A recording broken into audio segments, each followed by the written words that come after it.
Yeah, hi. Slight disclaimer. There was some technical difficulties regarding my phone, which I film on. So I kind of had to film this on separate days. So there is a couple changes regarding camera quality, obviously a change of clothes. It doesn't sound like the apocalypse outside, which it does in the earlier recording, but I'm not re-recording this entire fucking video. So yeah, just a little bit of disclosure. I had to record on multiple days. Hello everyone, my name is Brooklyn, otherwise known as the Dramatic Otaku. Welcome back to this. You're probably wondering, why the hell are you on your bed? Why aren't you on your floor? And possibly, why does it sound like the apocalypse outside? And what the hell is that bell sound? The birds you already know. I'm on my bed because about 4 days ago, spider kind of crawled under my bed when I was trying to kill it, and I haven't seen it since. So I'm not very comfortable with sitting on the floor with a spider there. Because in Australia, when there's a spider in your house that's not a daddy long legs, you kind of can't tell if it's poisonous or not. At least I can't. So yeah, I'm not sitting on the floor. So on the bed it is. It's really windy today as well. There's also a window right there. So I may be looking out it a couple times. So yeah, it's really windy today, so that may impact on sound quality. And last of all, if you hear any bells, that would be because my cat's here. Yes, I've been in incredible pain the past 2 days, and the cat has seemingly sensed that and has been sleeping in my room. That, and also I've been home the past couple of weeks because I finished school. Days because I finished school. So the past couple of days I've been in a bit of a predicament. I wanted to film so many videos. I wanted to film another Halloween video, which was my personal picks for like movies, YouTube videos, whatever.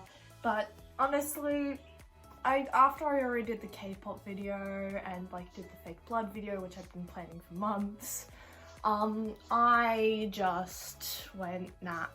I've done 2 videos dedicated to Halloween. Let's just go back to normal videos. Plus, I haven't filmed myself in a while. I need more confidence in front of the camera. I'm not very confident in front of the camera. Today, I am doing my types by tests, birthrights, and what I've just been called, or what I call myself. So what this means is sort of just the stereotypes surrounding certain things. So the main sort of 4, maybe 5 that I'm going for is, first of all, by birthright, me being a Scorpio in the year of the snake, so Zodiac. And then by tests, being an INFP and a Slytherin from Hogwarts, Harry Potter series. There are some other things on here, like what I personally call myself, like obviously an otaku, being a drama student, because, you know, stereotypical school. Okay, so I will be doing this by obviously explaining what I am and then going online and reading stereotypes of that thing and saying, am I with that stereotype? Am I not? What am I? I'm also doing this because I don't know if you've seen those like compilations of like TikToks or Vines, and it's like Vines that are zodiac signs or that are personality traits. But I honestly don't understand some of them. Like, from what I gather so far, Scorpios are evil and horny. And they're like INFP. I can't get what INFPs are, but like, I have seen one video that explains what an INFP is. It just doesn't explain the stereotypes that are in these sort of TikToks and Vines that everyone says is for this. I think I'll do all the ones that I've been called by first. So, and like ones I call myself. So obviously there's, because these are like the easiest ones to get through. So, otaku or weeb. I've been called a weeb. People have called me weebs. I've called myself a weeb once or twice. Because I love anime, I have, I don't really have figures, unless you call like those pop vinyls figures. I honestly don't. When I think of figures, I think of like the really detailed sculpted ones. Pop vinyls are like just for anything and everything, I guess. Just anything pop culture. That's what a pop vinyl is. I have like a collection of anime. Do I have a bunch of manga that's in Japanese that I don't understand? Oh, you fucking know I do. I have a whole series that I can't read because I don't understand Japanese, but I got them anyway. Or it was a gift to me, and I'm like really thankful that I got them because this is like my favorite anime. It came off this series, so I'm really happy about that. I've got like oh no, I've got the first edition of Boku no Hero Academia, or My Hero Academia. That's also when you know you're a weeb or an otaku, when you call the manga or anime by its original name instead of its English name. I do want to go to Japan, but that's for different reasons, not necessarily just because of anime. I have up there, you can see I have fan art from Assassination Classroom. I have these bookmarks that are also fan art from ones of Haikyuu, like Hinata from Haikyuu, ones Rei and Nagisa from Free. I have a bunch of, basically, if you're an otaku, you have a bunch of stuff from anime. I like also hoard Pocky boxes. You can see behind me, I hoard Pocky boxes. And like those like candy from Japan I hoard the boxes for. So yeah. But anyway, so stereotypes for otakus. So typically you see in anime an otaku someone who's obsessed with something. In other anime, otakus are simply people who are just really obsessed with anime. They like watch a bunch of anime, they play a bunch of games, they are very introverted and like to stay in their rooms playing these games, watching anime, reading manga, get really obsessed over it. So identifying with those characteristics, stays inside, watches anime, plays games, like otome games or something like that. Stuff like that. I do like staying in my room. My room is my comfort zone. It's my ultimate comfort zone. It's my safe haven. So when a fucking spider walks under your bed, you feel attacked. I do have manga. I do enjoy watching anime. I don't always have time for it, so I'm just like, I'm not too obsessed anymore. Like, only recently I've been able to binge certain series, and that's only because like they've been short series. I don't have the ability to binge as much as I used to. I can binge K-drama now, that's perfectly fine for me. But anime is a little more difficult because I'm just like, there's so much here. Now on to, the last one. So me being a drama student, there are a different few stereotypes with drama students. There are a shit ton of different types of drama students. Like, personally for me, I'm a shy drama student, so I'm someone who like is very hard to come out of their shell, but when they do, they're like all into it, 100%, got your full attention, got my full attention, sorry.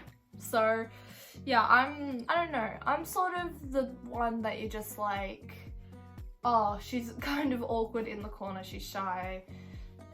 Yeah, there are a few stereotypes that I found online that I do not know if I identify with or not. So we're gonna start with some I found musical theatre stereotypes. You know what? Let's just go with it. All males in musical theatre are gay. That doesn't identify with me. All we do is sing and dance, so it must be easy. No, fuck no. Oh my god, no. Oh my god. This is a huge pet peeve of mine, but it's when people say drama is easy. I have had dancer girls, I've overheard dancer girls say, why the hell are they using the theatre? Drama's not even a real subject. You do not know how much that pissed me off. It not only pissed me off, it pissed the entire drama class off. Like, bitch, do not say that drama is not a real subject. It is so hard. You are insulting every actor ever. Drama's a real fucking subject. Get it straight. The lead is the most important part of the show. As a person who typically has played a background character for, God, so many years, I don't think... How do I explain this? Okay. As someone who's been a background character for so long that they could not tell that they were at least somewhat of a main character in an ensemble group, I can 100% tell you that being the lead character is not the most important role. Sometimes it's the most difficult role, but it's not the most important. Actually, most of the time it's the most difficult role, only because you have to memorize so many lines. But sometimes the most memorable characters are side characters, or sidekicks, or background characters that like do the splits, something like that. So I'm just trying to, there we go, hold on. No, I do know one. So a couple of years ago, we did a performance of Peter Pan, and the main characters were obviously the Darling Children, Peter Pan, and Captain Hook. The person playing Smee stole the entire show because he was so fucking funny. And not even as Smee, like, he did a secondary role, and to this day my family remember that role. Like, he had two roles. He had the role of Smee, and then he had a role at the end of the night which was just farewelling people. And that farewell, oh my god, my family remember that so much that whenever they see him they're like, oh my god, it's that guy! I'm like, so yeah, just the lead is not always the most important part, and it is not always the best part. So Winter's back here having a bath. Okay. Actors don't get nervous in front of crowds. This is bullshit.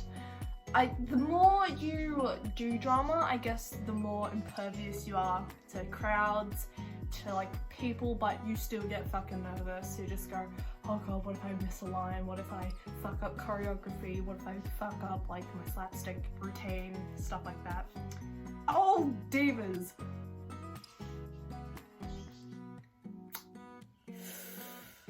Okay, it's not true, but there are a lot of divas in drama. Just depends on what type of diva. We are loud. Oh my god, yes. Why is this even a fake stereotype? This is a completely correct stereotype. What the fuck?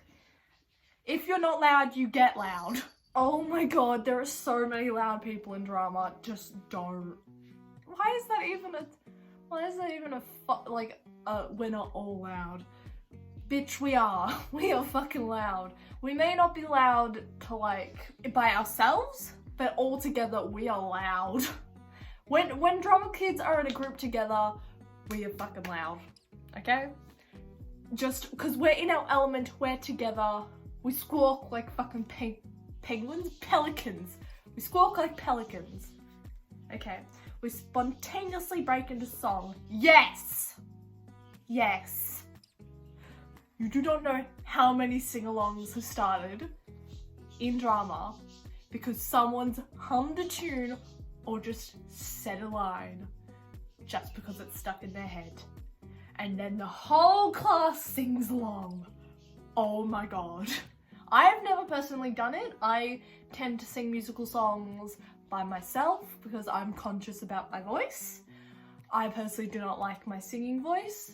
Rather kids spontaneously break into song. Not a full song, not necessarily a full song, but if we hear a musical song, if we hear a line from a musical song, we will sing it. What's the last one? We need a backup plan or career.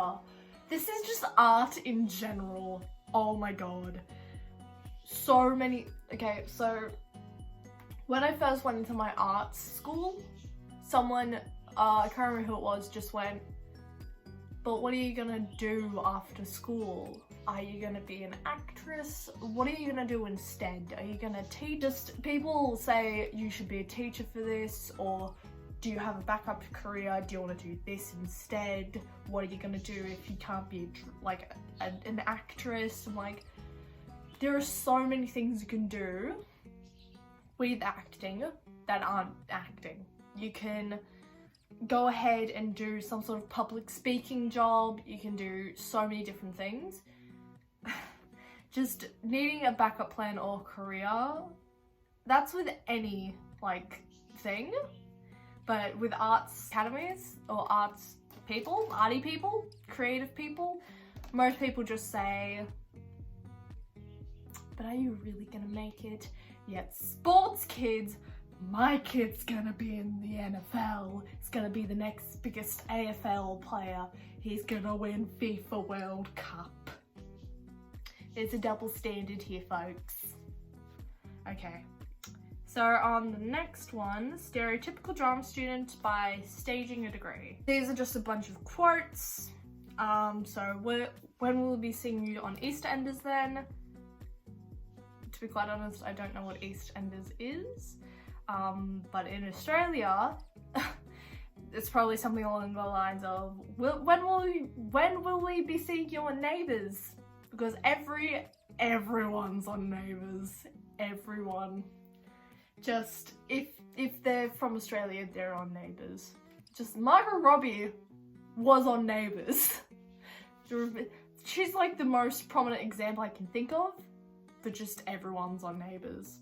So if you're thinking about being an actress or an actor or something like that, someone's gonna make a joke. Oh, so we'll be seeing you on Neighbours then. I'm like, or alternatively Home and Away, but most likely Neighbours.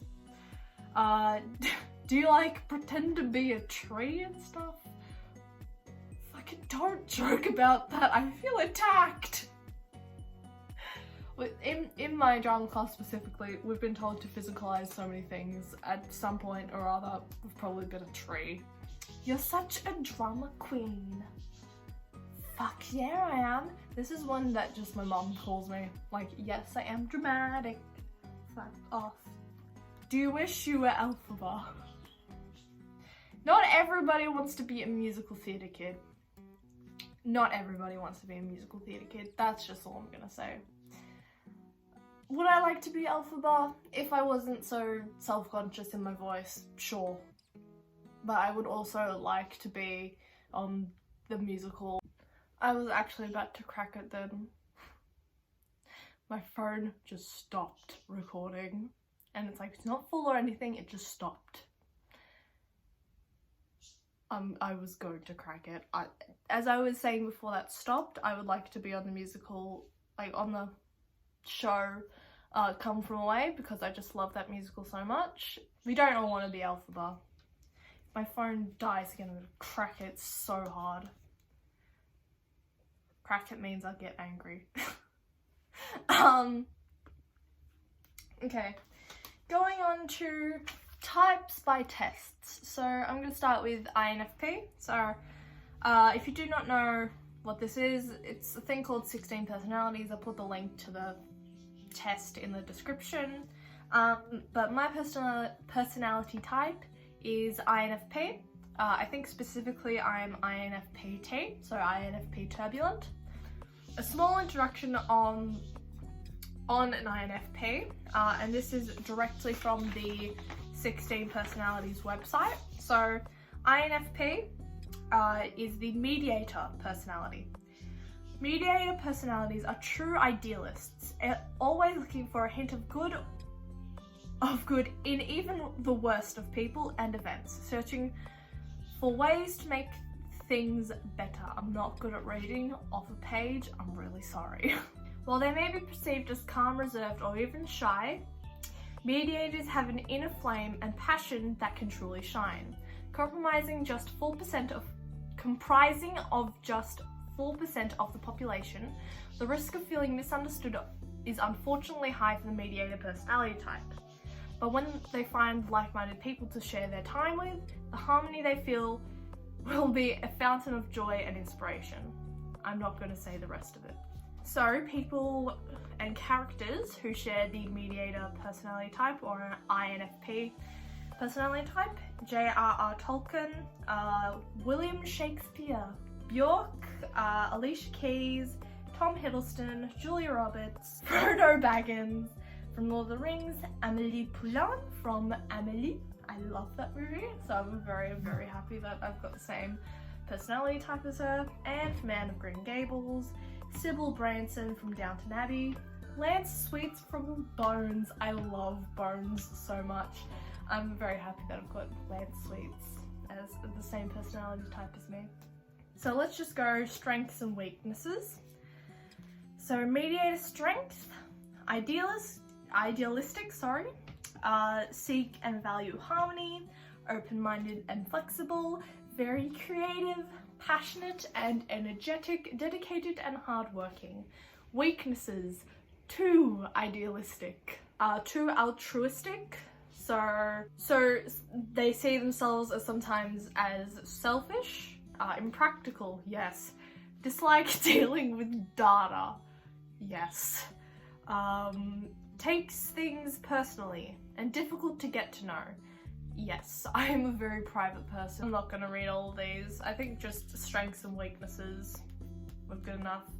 Okay, so I also went onto a bunch of websites to try and find stereotypes for INFPs, to try and sort of understand those videos of, or those compilations of TikToks and things like that. So the first one is called is on a website called Introvert Dear, and it's 5 stereotypes about INFPs that we need to stop believing. INFPs are not logical, so I'm assuming this has to go with the fact that INFPs are idealistic, but people take that to another level, I'm assuming. INFPs are crybabies. INFPs are crybabies. I'm a bit of a crybaby, to be quite honest. I have cried so much this year, but like it being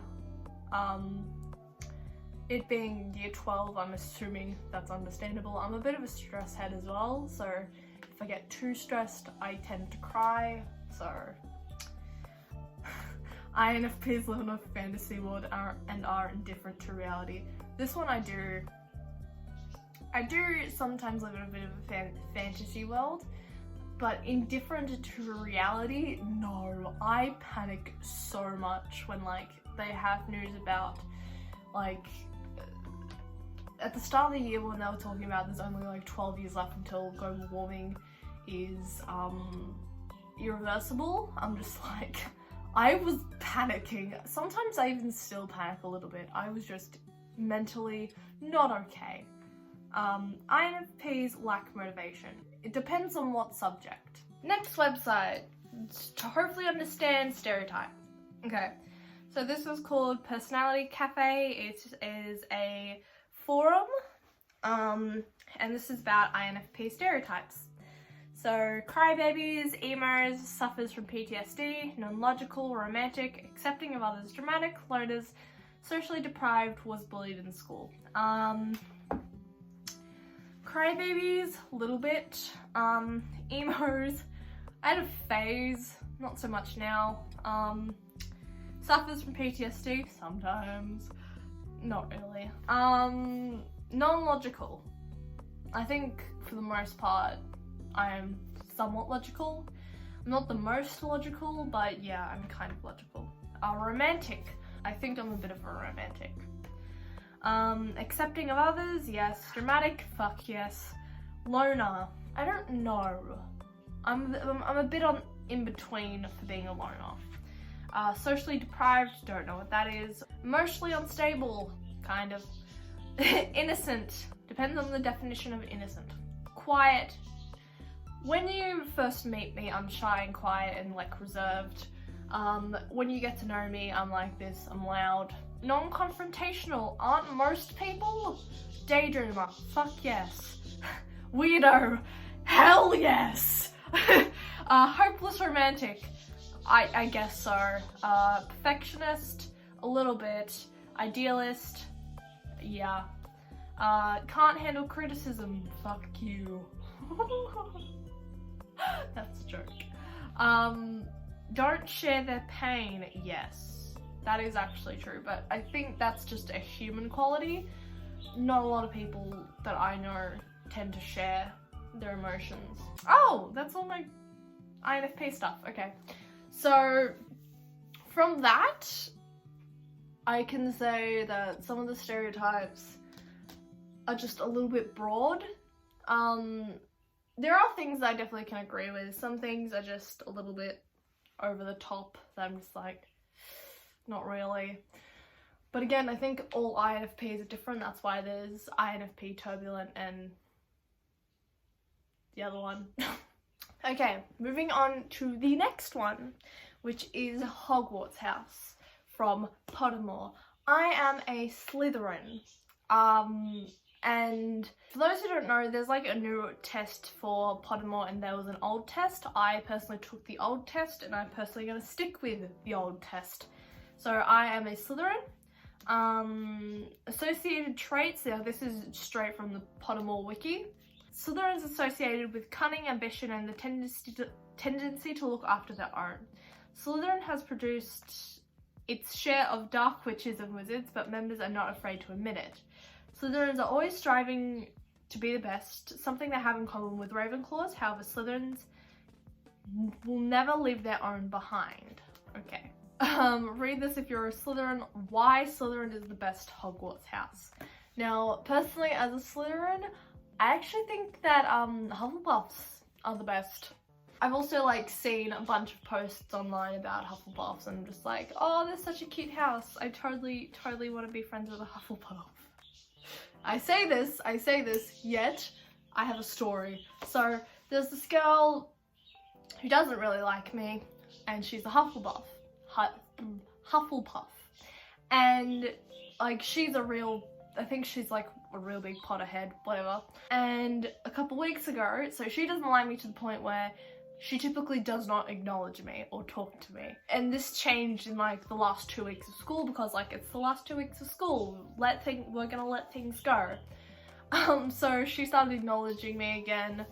So that was good. And like we were talking in a group of people because that's the only situation where we can talk together. And what happened is we were saying all of our Harry Potter houses and like one of my friends said they were Ravenclaw, someone said they were a Gryffindor, I said I was Slytherin, and this person said Hufflepuff. Now, I wasn't thinking after they said this, and I just went, I think Hufflepuff's the best house. Because honestly, someone convinced me that Hufflepuff was the best house, and I totally agree. And I wasn't thinking after they said that. They went silent, so the person who was the Hufflepuff went silent, and I just made that person really uncomfortable. I don't regret it, honestly, I don't, because it was pretty funny. But like, it kind of seemed like either A, I was sucking up to them, or B, I was doing it to make them uncomfortable. But to be quite honest, I did it subconsciously, so I didn't realize I was doing it. But it was still pretty funny when I realized. But yeah, I do think that Hufflepuffs are the best house. The only person that I've ever known to be a Hufflepuff that I know of is, just doesn't like me. Doesn't like me in general. Okay, so why Slytherin is the best Hogwarts house. I personally don't think Slytherin is the best Hogwarts house. I think we're just a bunch of fucking poisonous emos. That was pretty shit. Okay, never mind. I'm not reading that. Never mind, sorry. So, okay. So stereotype is the evil, cheaters, ugly and hideous, awful, selfish people who don't think about themselves, antisocial with only fake friends. I am none of these. All Slytherins are evil because Voldemort was a Slytherin. That seems it. How am I a Slytherin? How am I a Slytherin? I don't understand. I think just the cunning and shrewd and yeah, so people who are basically ambitious, sneaky, shrewd, stuff like that. I don't honestly see that in myself. I think I do it subconsciously. That's maybe why I was sorted into Slytherin. I honestly don't know. Sometimes I do stuff to make people's lives worse. I don't know. I'm actually kind of stumped. Cunning and ambitious. I am definitely ambitious. Leadership. Only in certain subjects am I a leader. But yeah, I don't know. I'm just me. So I'm apparently a Slytherin. I guess I already knew Slytherins, what they were. Just the main thing is that they're evil, or that's the stereotype. But yeah, on to the one that really interests me, Scorpios. I'm not going to do that one yet. I'm going to do Year of the Snake. My phone storage completely filled. It's 5 days later. It's Wednesday. I'm running on coffee and an iron tablet. And I should be studying for my psychology exam tomorrow. Let's continue the video. Well, that's it. Time to move on to Zodiac. The one that you all probably were waiting for. Because I certainly fucking was. Okay, so here you go. I'm going to do the elements, and I'm also going to do the strengths, weaknesses, likes and dislikes. And then I'm going to go into the stereotypes. So I didn't do that with the Year of the Snake. That's probably why Year of the Snake was so boring. But I wanted just to go through that. Yes, I'm squeezing the butt of my giraffe. Don't judge me. She's my support giraffe. This is on the website astrologyzodiacsigns.com under the subheading Scorpio. So element, water, quality, fixed. What does that mean? I don't know what fixed means. The definition doesn't help me. So element, water, quality, fixed. Color, scarlet, red, and rust. Day, Tuesday. Sorry, there was a pop-up on my screen. I had a fucking heart attack. I wasn't gonna film on Tuesday. My brother was home. I didn't really feel like filming on Tuesday. Planet, sorry. Pluto and Mars. I think it's more so Pluto, but we also have Mars apparently. Greatest overall compatibility, Taurus and Cancer. I agree with Cancer, my best friend's a Cancer. Not saying she is Cancer, lots of good people in my life are Cancer. Sounds so bad. Oh my god. So lucky numbers is 8, 11, 18 and 22. And the date range is October 23rd to November 21st, if you didn't know. I should say I don't really believe the whole, like with a lot of them, some of them I do kind of believe, like the personality types from the actual like official website. I do kind of understand, like it is kind of accurate seeing the personality types and then reading through and going, oh yeah, I'm like that, I'm like that, I'm like that. The stereotypes obviously I'm not like, but just in basics I am kind of like the personality type, so that one I do kind of trust. When it comes to like zodiacs, astrological signs, stuff like that, I don't really trust the whole you're this, and this, and this, and this, because it's a pretty broad spectrum for the amount of people born into that thing. It's a really broad spectrum, and I don't really like agree with it. The only thing I have to say regarding zodiacs is that the whole like compatibility and friendship thing, it's not accurate from what I find. Like the greatest overall compatibility, I take that as like friendship, like your close relationships, and like it doesn't have to necessarily be romantic, because when it comes to compatibility with me, my best friend in the entire universe is a Cancer. My best friend was born on the cusp of Leo and Cancer, so she differentiates between the two.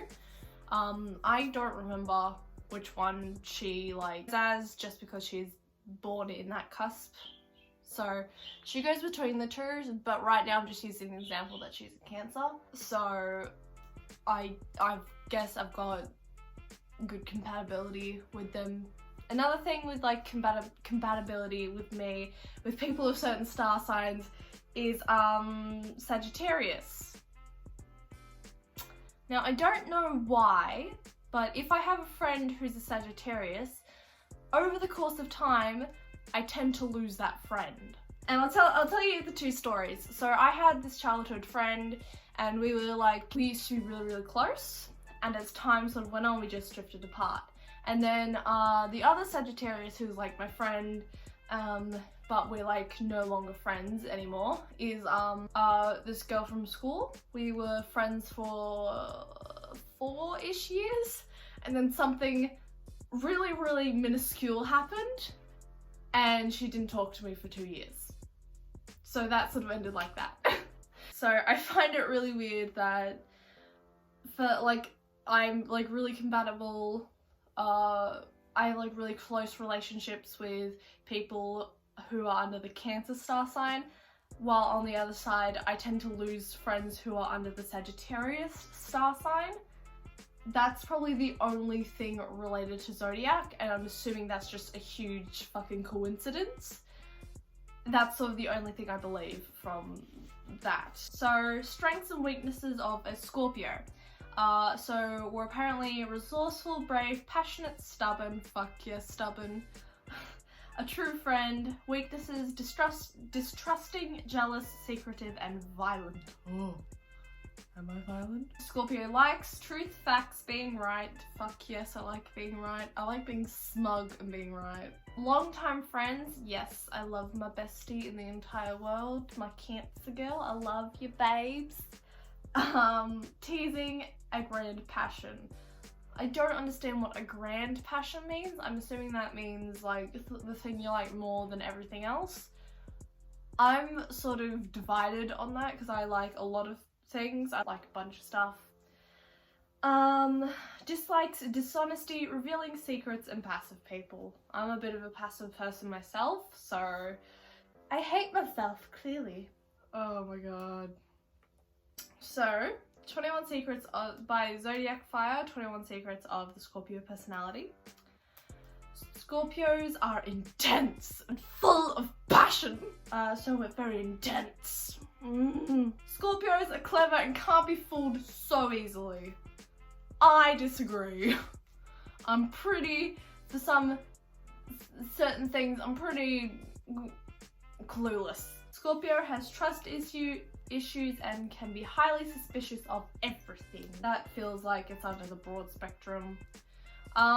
Scorpio is focused, ambitious, and competitive. I am competitive as fuck. If you put me in a competition sort of setting, I will go off, bitch. Scorpio only gives compliments that are actually mean. No. No. Oh, that reminds me. On the flip side of Scorpio only gives compliments that are actually mean, I actually have a story from when my class did a thing. So we were being put into groups, and to split up the groups, my teacher went, okay, we're gonna do this based on star signs. So if you're of this star sign, go here, here, here, here, here. So she split us up and put us into certain star signs. And I did not know this, but in my entire drama class, for so long, I was the only Scorpio in that room. I was the only one like born in November. I was just the only one. And there was one guy, there was only one person who was a Scorpio the same as me. He was pretty cool, to be quite honest. I really, really liked him, but he left. So I've gone back to being the only Scorpio. I'm the only one in my class who was a Scorpio. I found that pretty daunting. Now, we were put with other zodiacs, and because Scorpio was so little, we were put in another group with like other people.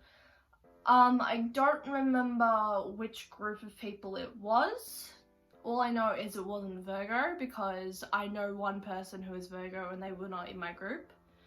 I do not know what zodiac sign it was, but this girl in this group, like, she was asking people, because there was more than like one zodiac, and she was like asking, oh, what are you guys? And me and this guy is just like, oh, we're Scorpios. And she turns to me and goes, you're a Scorpio, really? And I went, yeah. And she's like, oh, you're like the nicest Scorpio I've ever met. I'm like, she really isn't this bitch, is she? I'm the nicest Scorpio you've ever met. So I just went like, okay, I don't know how to respond to that. And I'm just like, this is why I don't like trust like the zodiac astrological signs, because there are people who genuinely believe it and like live their life by, I am this astrological sign. Yeah. Don't come near me if you're this person or this person. And I'm just like, I'm not my zodiac sign. There are a lot of things on here that I'm just like, I don't agree with that. I'm not that. For example, like being intense and aggressive and all that. I'm not that. I'm not intense at all. But yeah, continuing on in the list. Scorpios can be reserved and take time to open up. Again, it's very subjective. I also think it definitely depends on the type of person. I am a very reserved person, but I don't think it's based on the fact that I'm a Scorpio. It's based on a whole lot more than that. This one is a highly disagree. Scorpios are magnetic and can be extremely seductive. Bitch, I've had one boyfriend that I had for about 3 weeks. The most seductive. Scorpios experiences extreme highs and lows. Everybody does. Everybody does. Not just Scorpios. Scorpios tend to form deep connections with people. Yes, I believe so. It depends on the person, I guess.